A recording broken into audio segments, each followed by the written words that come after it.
आज की explain overs पेशकश मूवी है द होस्ट, जो कि वर्ष 2006 को रिलीज हुई थी, जिसके निर्देशक बॉन्ग जून हो है और ये दक्षिण कोरियन मूवी है जो कि दर्शकों द्वारा काफी ज्यादा पसंद की गई और हमें उम्मीद है कि ये आपको भी बेहद ही ज्यादा पसंद आएगी। तो चलिए आइए देखते हैं इस मूवी को और जानते हैं कि आपको कितनी पसंद आती है ये।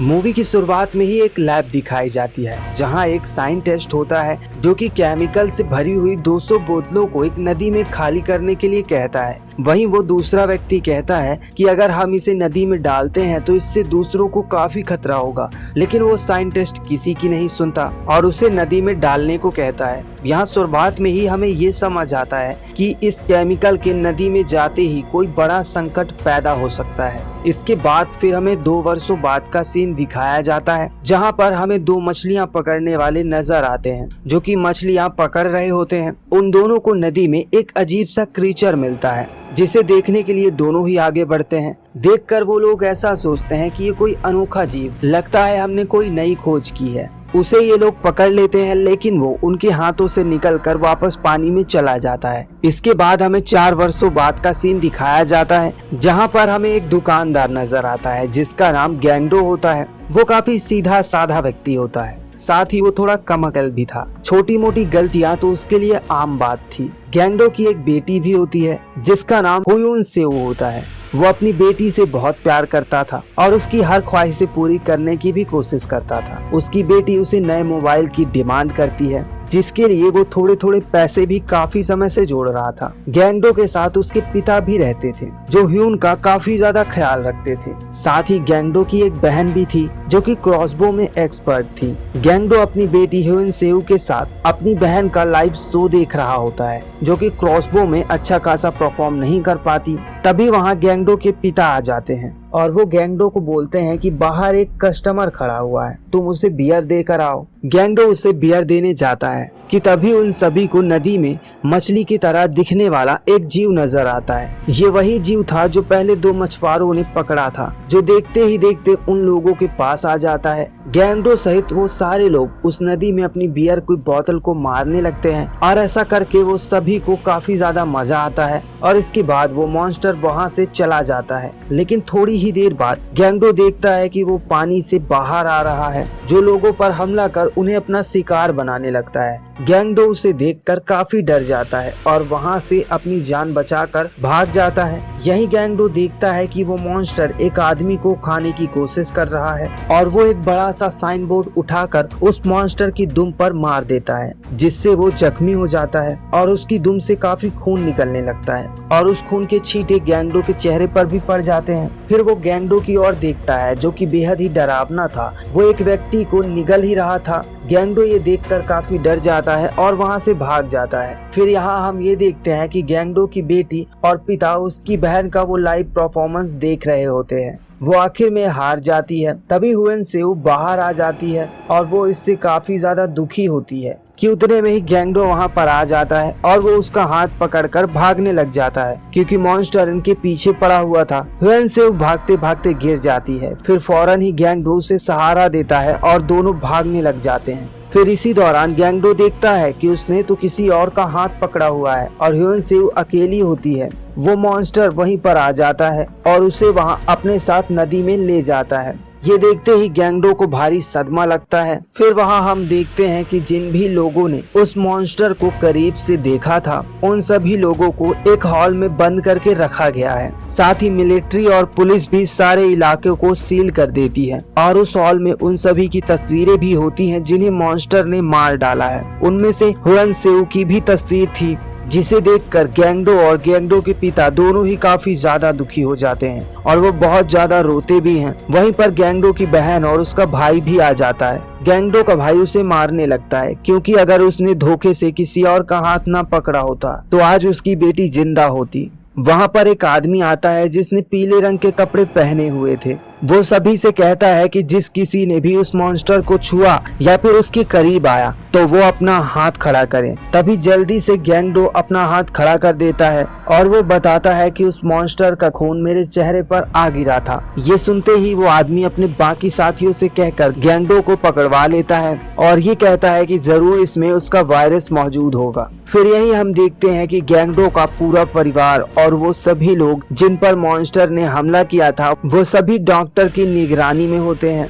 वहीं रात को ये दिखाया जाता है कि गैंगडो को किसी की कॉल आती है, बल्कि ये कॉल किसी और की नहीं, उसकी बेटी ह्वेन सेओ की ही थी। गैंगडो अपनी बेटी की आवाज सुनता है। वो कहती है कि पापा प्लीज मुझे बचा लीजिए। वो उससे पूछता है कि वो अभी कहाँ पर है, तो वो बताती है कि मैं एक ब्रिज पुल के नीचे हूँ और साथ ही ये भी बताती है कि मैं यहाँ अकेली नहीं, मेरे अलावा और भी लोग यहाँ पर मौजूद हैं। इतना जानते ही गैंगडो और उसका परिवार काफी ज्यादा खुश होने लगता है क्योंकि उसकी बेटी अभी जिंदा थी। फिर अगले दिन वो इसके बारे में पुलिस को बताते हैं, जिस पर पुलिस वाला कहता है कि गैंगडो के शरीर में वायरस तेजी से फैल रहा है, इसलिए ये पागलों जैसी हरकतें कर रहा है। ऐसी अजीबोगरीब बातें पागल ही तो करते हैं। उसके पूरे परिवार के कहने के बाद भी वो पुलिस वाला इनकी मदद करने से इनकार कर देता है। लेकिन गैंगडो के पिता के एक दोस्त पुलिस में होते हैं, जिनकी मदद से ये लोग भागने में सफल हो जाते हैं। ये लोग अपने साथ कुछ गन और कुछ हथियार और कुछ जरूरी सामान लेकर वहां से जाते हैं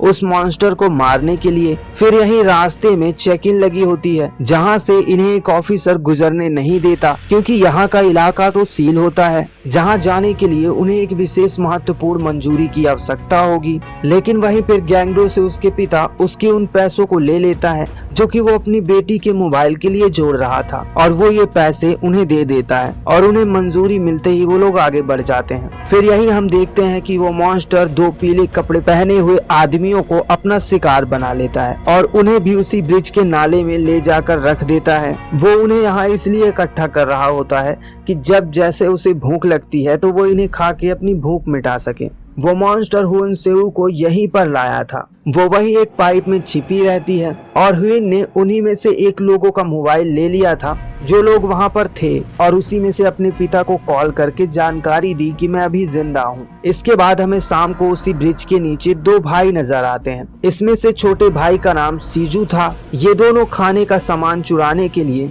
गैंगडो की ही दुकान पर आए थे और वो लोग जितना हो सके उतना खाना चुरा लेते हैं, और जब वो वहां से जा रहे होते हैं तब वो मॉन्स्टर उन पर हमला कर देता है और मॉन्स्टर उनमें से बड़े भाई को मार देता है और छोटे भाई यानी सीजू को अपने साथ ले जाता है। वो मॉन्स्टर सीजू को भी उसी ब्रिज के नीचे लेकर आता है।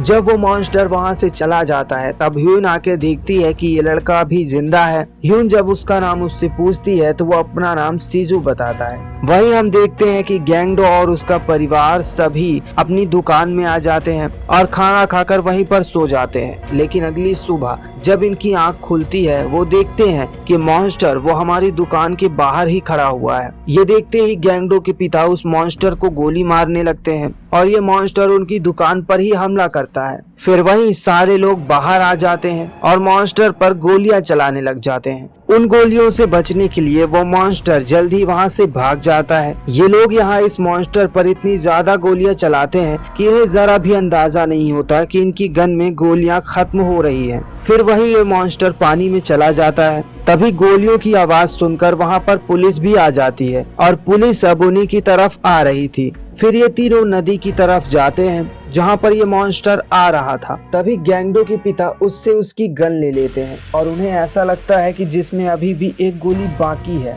और गैंगडो उन्हें बताता भी है कि इसमें एक गोली बाकी है, और साथ ही उसके पिता अब उन्हें वहां से भागने को कहते हैं। जब वो मॉन्स्टर वहां पर आता है उस पर गैंगडो के पिता गोली चलाने ही वाले होते हैं कि उतने में ही उन्हें ये मालूम होता है कि इसमें तो गोलियां खत्म हो चुकी हैं। तभी गैंगडो को भी याद आता है कि सारी गोलियां तो पहले ही खत्म हो चुकी थी। वो मॉन्स्टर उसके पिता को मारकर वहां से चला जाता है, जिससे उसके पिता की मौत हो जाती है और अपने पिता को खोकर वो बहुत ही रोने लगता है और बहुत दुखी भी हो जाता है कि तभी पुलिस भी उनके पास आ चुकी थी। गैंगडो अपनी बहन और भाई को वहां से भागने को कहता है, लेकिन गैंगडो अपने पिता को छोड़कर वहां से अकेला नहीं जा सकता था, इसलिए वो अपने आप को पुलिस के हवाले कर देता है और पुलिस गैंगडो को पकड़कर अपने साथ ले जाती है। यही गैंगडो के भाई का दोस्त उसकी मदद करता है ह्योन सेऊ की कॉल को ट्रेस करने में, लेकिन वो उसके साथ असल में धोखा कर रहा होता है क्योंकि गैंगडो के पूरे परिवार पर ढेर सारा इनाम रखा गया है, इसलिए वो उसे फंसा रहा है।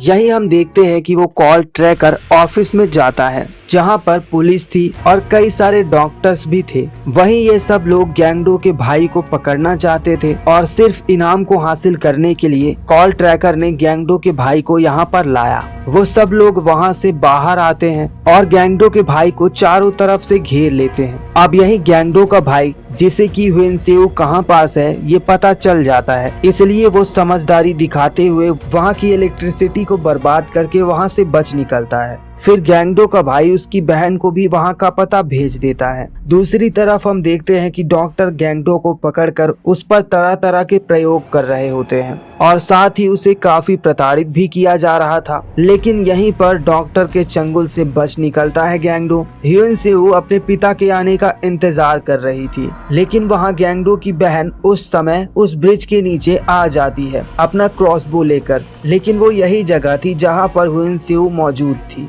लेकिन वो मॉन्स्टर गैंगडो की बहन पर भी हमला कर देता है जिससे कि वो गिर जाती है और वो मॉन्स्टर वहां से भाग जाता है। वहीं हम यहाँ ये देखते हैं कि ह्वेन सेऊ और सीजू दोनों मिलकर कपड़ों को आपस में बांधकर एक बड़ी रस्सी बनाने की कोशिश करते हैं जिससे कि वो बचकर यहाँ से निकल सके। उस कपड़े की रस्सी को वो ऊपर तक फेंकते हैं पर वो रस्सी थोड़ा छोटी पड़ जाती है।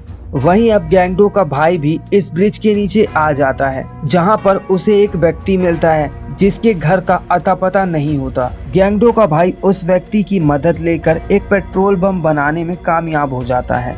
फिर दोनों उस तरफ जा रहे होते हैं जिस तरफ मॉन्स्टर था। फिर यही गैंगडो को भी उस जगह के बारे में मालूम हो जाता है जहां पर उसकी बेटी थी और वो भी वहां पर पहुंच जाता है। लेकिन जब वो वहां पर पहुंचता है तो ह्वेन सेऊ और सीजू दोनों ही मॉन्स्टर के मुंह में होते हैं। फिर यही हमें ये दिखाया जाता है कि सड़कों पर आकर लोग आंदोलन कर रहे थे। वो आंदोलन इसलिए कर रहे थे क्योंकि सरकार ने और डॉक्टरों ने गैंगडो को काफी ज्यादा प्रताड़ित किया। फिर वो मॉन्स्टर उन सभी लोगों की भीड़ की तरफ आ जाता है जिससे सारे लोग बचकर भागने लग जाते हैं और वहीं पर गैंगडो और उसके भाई बहन भी आ जाते हैं। साइंटिस्टों ने उस मॉन्स्टर को पकड़ने के लिए एक गैस बनाई और वो उस मॉन्स्टर को पकड़ने के लिए उस जहरीली गैस को इस मॉन्स्टर पर डाल देते हैं। इससे ये मॉन्स्टर तड़पता हुआ जमीन पर गिर जाता है और बेहोश हो जाता है। इसी दौरान गैंगडो ह्वेन सेऊ और सीजू को निकाल लेता है और बहुत देर हो चुकी होती है क्योंकि गैंगडो की बेटी मर चुकी होती है,